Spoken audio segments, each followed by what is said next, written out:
मेरा नाम इकमाल हुसैन है। हाँ। और इस टाइम माहौल जो है भारतीय जनता पार्टी का है और पुनः भारतीय जनता पार्टी 2022 में सरकार बना रही है। ये देखिए कि वैश्विक महामारी कोरोना जैसी चीज जो अमेरिका जैसा देश परेशान हो गया, लेकिन हिंदुस्तान में विकास का पहिया रुका नहीं है। चाहे वो किसान सम्मान हो योजना हो, चाहे प्रधानमंत्री आवास योजना हो, यहाँ तक के कि शौचालय भी, यानी कोई सड़कों का जाल बिछा दिया गया है। भय मुक्त सरकार, यानी क्राइम भी बहुत कम हुआ है। गुंडागर्दी तो उस टाइम अखिलेश जी के टाइम पे हुई थी कि हमारे यहाँ जरवल ब्लॉक में जो है जो लोग प्रमुखी का नामांकन करने आए थे वो मारे तक गए हैं। और हमारे यहाँ इस बार बीजेपी गवर्नमेंट थी, नामांकन किया लोगों ने, चुनाव हुआ, निर्भीक चुनाव हुआ, कोई धांधेगर्दी नहीं हुई चुनाव में। जनसंख्या नियंत्रण कानून को आप कैसे देखते हैं?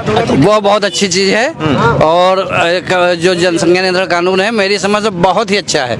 ये बहुत पहले होना चाहिए लेकिन बहुत देर में हुआ है, लेकिन बहुत ही अच्छा हुआ है जो ये आया कानून जनसंख्या नियंत्रण वाला। ये इसका हम सम्मान करते हैं, इसका स्वागत करते हैं और ये जल्द से जल्द लागू करना चाहिए। लागू करना चाहिए। चाचा आप क्या देखते हैं, क्या लगता है किसका माहौल है 2022 में? जी, मोदी जी के कार्य से हम लोग बहुत खुश और बहुत सहमत हैं कि ये जो भी कार्य कर रहे हैं, सबका साथ सबका विश्वास, सब बराबर कर रहे हैं। हिंदू मुस्लिम में कोई भेदभाव नहीं है, सबको मिला कर चल रहे हैं। जो विकास आती हैं वो सबको बराबर मिलती हैं। ये नहीं कि हिंदू को ज्यादा मिले मुस्लिम को कम। जैसे कहीं कहीं मुस्लिम ज्यादा पाए हैं विकास का कार्य, हिंदू कम है, कहीं हिंदू पाए हैं, बहरहाल विकास का कार्य सबको बराबर मिला है। उसमें कोई शिकवा शिकायत नहीं। हमारे प्रधानमंत्री जी मोदी जी ने बहुत अच्छे कार्य किए हैं देश के लिए। इन लोगों ने कार्य किया है और सदुद्दीन ओवैसी साहब यहीं रुदौली में आए थे और इससे पहले भी करें, इंशाअल्लाह ताला 2022 में तख्त बदल देंगे। हाँ, इंशाअल्लाह ताला वो जो कह रहे हैं उनको एक हम लोग इबलीस समझते हैं। जैसे एक शैतान होता है बहकाने के लिए, वैसे वो इबलीस है, वो बहका रहे हैं, लोगों को फूट डाल रहे हैं। इबलीस मतलब क्या होता है? इबलीस एक शैतान है हमारे में।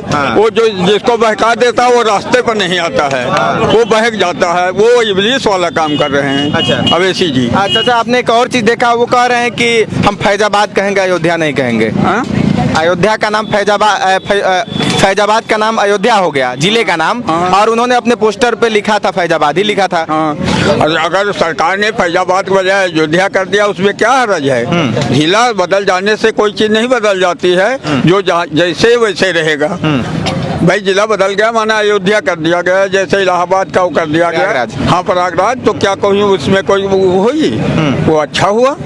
सरकार की स्कीम है, जो चाहे वो बदल सकती है। वो एक चीज और भी बोल रहे थे कंक्लेव में बैठ के, कह रहे थे कि हम आने वाली नस्लों को बताते रहेंगे कि यहाँ बाबरी मस्जिद हुआ करती थी। माननीय सुप्रीम कोर्ट के खिलाफ जाकर इस तरह की बयानबाजी करना क्या दर्शाता है?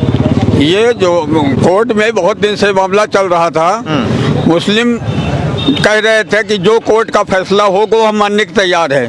कोर्ट ने जो फैसला कर दिया उसमें हिंदू मुस्लिम सब सहमत हो गए, मंदिर का निर्माण भी हो रहा है। लेकिन ये कुछ चंद लोग हैं जो बहका करके मामले को उलझा रहे हैं। क्यों इसको आगे बढ़ाना चाहा? जबकि हमने इकबाल अंसारी जो कि मुद्दई थे, पक्षकार थे, उनसे भी बात किया। उन्होंने कहा भाई सुप्रीम कोर्ट का फैसला हमने माना। ये अब झूठ-मूठ का बोल रहे हैं उसमें? सब लोगों ने माना। इकबाल अंसारी और उनके हासिम अंसारी, वो पहले देहांत हो चुका था लेकिन वो मुद्दई थे। जब सब लोग मान गए, जो मुद्दई थे मान गए, तो पब्लिक को मानने में क्या परेशानी है? भाई पब्लिक ने भी मान लिया कि जो फैसला कोर्ट ने किया वो सही किया है। बस। योगी जी की जो योजनाएं आ रही है, कौन कौन सी योजनाएं आ रही है आप बताइए थोड़ा सा। आयुष्मान योजना है, गैस सिलेंडर मिल रहा है, राशन कार्ड भी जिनके नहीं बन गए और गल्ला मिल रहा है सबको बराबर, और बिजली का वो मुफ्त मिल रहा है कनेक्शन। ऐसे ऐसे बहुत सी योजनाएं हैं जो हिंदू मुस्लिम को सबको मिल रही हैं। जिस तरीके से जनसंख्या नियंत्रण कानून का प्रारूप आया उसका भी विरोध किया गया और उसमें धार्मिक एजेंडा दिखाया जा रहा है कि किसी धर्म के। ऐसा लगता है क्या हिंदू के लिए भी तो 8 बच्चे 5 बच्चे होंगे तो उन पर भी लागू होगा? कानून लागू होगा, वो केवल मुस्लिम लिए नहीं होगा, वो सबके लिए होगा। और जब सब उसमें खुश है, हिंदू भी खुश है, मुस्लिम भी खुश है, उस कानून से क्या वो है परेशानी है?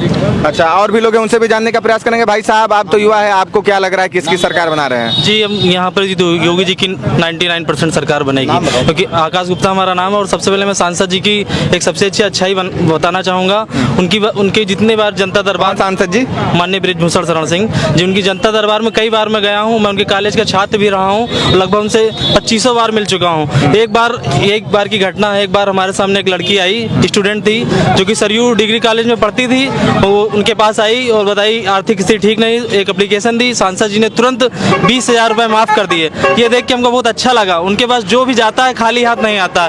कई बार मैं भी जनता दरबार में गया हूँ, हमको निराशा नहीं मिली है, मेरा तुरंत काम हुआ। इसके लिए मैं उनको बहुत धन्यवाद देना चाहता हूँ। और वो काफ़ी अच्छा काम करते हैं। अगली बार ईश्वर ने चाहा तो फिर सांसद बनेंगे, उनको कोई इलेक्शन हरा नहीं पाएगा। कोई इलेक्शन नहीं हरा पाएगा। और भी लोग हैं। भाई साहब, आपको क्या लगता है विधानसभा 2022 का माहौल कैसरगंज में क्या है? माहौल यही है कि भारतीय जनता पार्टी जितनी 325 सीटें लेके आई थी, अब की 350 सीटों के साथ भारतीय जनता पार्टी पूर्ण बहुमत से सरकार बनाने जा रही है। और बात रही कैसरगंज विधानसभा की, तो कैसरगंज विधानसभा हम लोग 2017 भी जीते। आदरणीय श्री मुकुट बिहारी वर्मा जी यहाँ से विधायक हैं और हमारे क्षेत्र के यशस्वी सांसद आदरणीय श्री बृजभूषण शरण सिंह जी हैं। 2022 में पुनः एक बार 2022 में यहाँ से भारतीय जनता पार्टी सरकार बना रही, क्योंकि भारतीय जनता पार्टी ने 17 से और 21 के बीच में जो कार्य किए हैं वो आज तक हो ही नहीं पाया।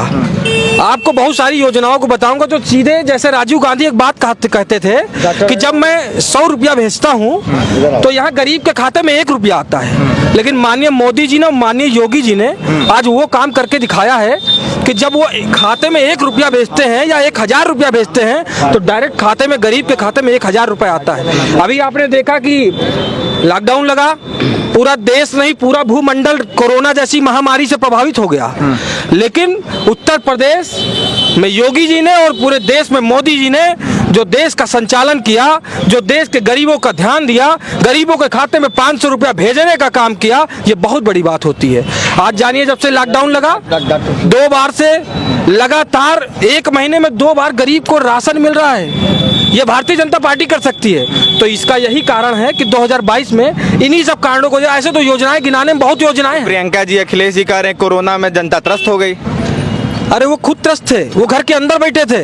वो गरीबों का हाल नहीं ले रहे थे। बहुत सारी बातें हैं। गुंडागर्दी कहाँ थी अखिलेश के सरकार में? आप 5 लाख रुपया लेके चलिए और यहाँ से लखनऊ जाना हो, आप भरोसा नहीं रहता था कि आपके पास रुपया बचेगा, चला जाएगा। तो आज ये पोजीशन है कि गुंडा डर रहे हैं, वो कह रहे हैं हमको जेल में डाल दीजिए, मुझे बाहर रहने का शौक नहीं है। तो योगी आदित्यनाथ जी का ये खौफ है गुंडों में।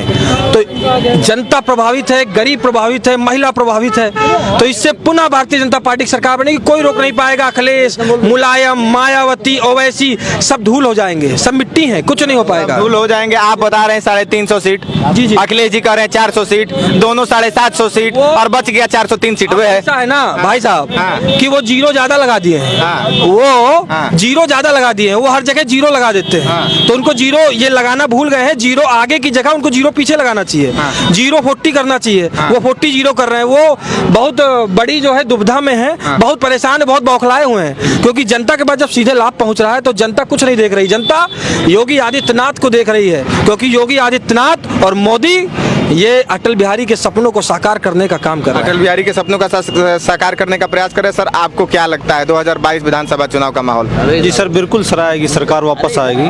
क्योंकि सरकार का जो विकासात्मक रवैये के साथ साथ जो सामाजिक समरसता आगे बढ़ के आ रही है, तो उस मुद्दे पे जो भी अन्य विपक्षी पार्टियां हैं वो फेल हो जाएंगी, सरकार आएगी। लेकिन एक महंगाई और रोजगार पर भी सवाल हो रहा है, बात आ रहा है, क्या महंगाई रोजगार पर बात नहीं होनी चाहिए? अगर रोजगार की सर बात की जाए तो अंबानी भी प्राइवेट अपना काम कर रहे हैं, वो भी रोजगार है। अगर यहाँ रोजगार, क्योंकि सरकार ने ऐसे ऐसे सुविधा, ऐसे साधन उपलब्ध कराए हैं जो मौके पे ही रोजगार उपलब्ध है हम लोगों को।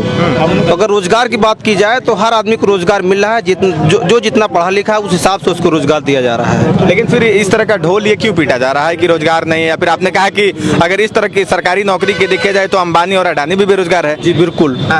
अगर यहाँ हर आदमी को अपनी योग्यता के आधार पर रोजगार दिया जा रहा है, वो चाहे सरकारी सेक्टर में हो या प्राइवेट सेक्टर में हो।